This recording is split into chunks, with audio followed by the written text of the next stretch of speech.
Bila datang soalan, doktor minat pemain bola sepak mana satu, tak ada yang saya minat. Cuma kalau dia pandai main bola, okay, good for you. Tapi saya lebih nak tengok di sudut kemanusiaan dia. Kita nak tengok di sudut pemain bola sepak itu, di sudut kemanusiaan dia, bukan sekadar pandai main bola sepak. Cristiano Ronaldo, okeylah. Tapi yang saya puji dia tu bukan itu. Yang saya puji itu macam kemanusiaan dia. Dia pernah, saya ingat 2019 lebih kurang begitu. Tapi cerita ni yang tentang Ronaldo, ini yang saya ingat. Tentang dia main bola sepak pandai tu, ialah bola. Tapi yang saya ingat kemanusiaan dia.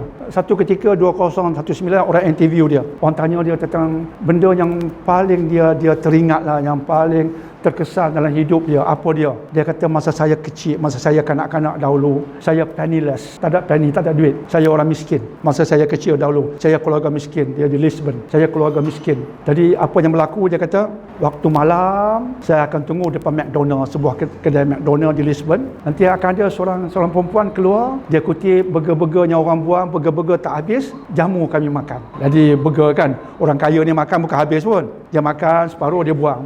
Sebab kakak ni dia himpun cuma burger yang masih elok, orang buang, dia himpun. Jadi saya dengan kawan saya yang kelaparan duk tunggu depan McDonald's, tengah malam dia buat keluar, jamu kami. Malam esok kami tunggu lagi, dia jamu kami. Dia kami lapar, malam baru kenyang, kami miskin. Jadi tiba-tiba sekarang aku dah kaya raya. Jadi aku teringat pada kakak ni. Aku nak cari dia sampai jumpa. Tak jumpa-jumpa. Tapi satu hari aku tengah bawa kereta mahal aku ternampak seorang makcik duduk tepi jalan dalam kesusahan. Aku rasa macam aku kenal dia. Aku undur, aku turun, aku tanya, "Sah, inilah perempuan yang bantu aku masa aku susah." Aku bawa dia naik kereta pergi ke rumah besar aku, jamu dia, jamu-jamunya, cerita tentang kisah-kisah lama. Kemudian aku tanya kat dia, "Kakak, hidup kamu macam mana sekarang?" Dia pun terdiam. "Hidup aku susah." Kata Ronaldo, "Masa aku susah, kamu tolong aku. Hari ini kamu pula susah, aku akan tolong kamu." Apa dia kata? Ronaldo kata, "Aku telefon pegawai aku, restoran di sekian-sekian tempat, pemilikannya ubah pada kakak ni, on the spot.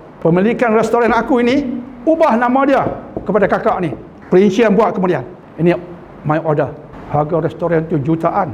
Aku ucap terima kasih sebab masa aku susah, kamulah tolong aku ketika orang lain semua tak tolong aku. Hari ini ketika orang lupakan kamu, aku tolong kamu." Cerita tu yang saya angkat tentang Ronaldo, not about his football, tentang kemanusiaan dia. Hari ini yang kita nak angkat bukan sangat tentang kehebatan kamu berlakon, buat lawa, main bola. Tak, kita nak angkat kemanusiaan itu yang semakin luput hari ini. Sebab kita terlalu asyik tentang bola sepak, kemahiran bola sepak, kita lupa bahawa yang lebih besar bukan itu. Lebih besar ialah bagaimana kita hidup sebagai manusia. Itu lebih penting.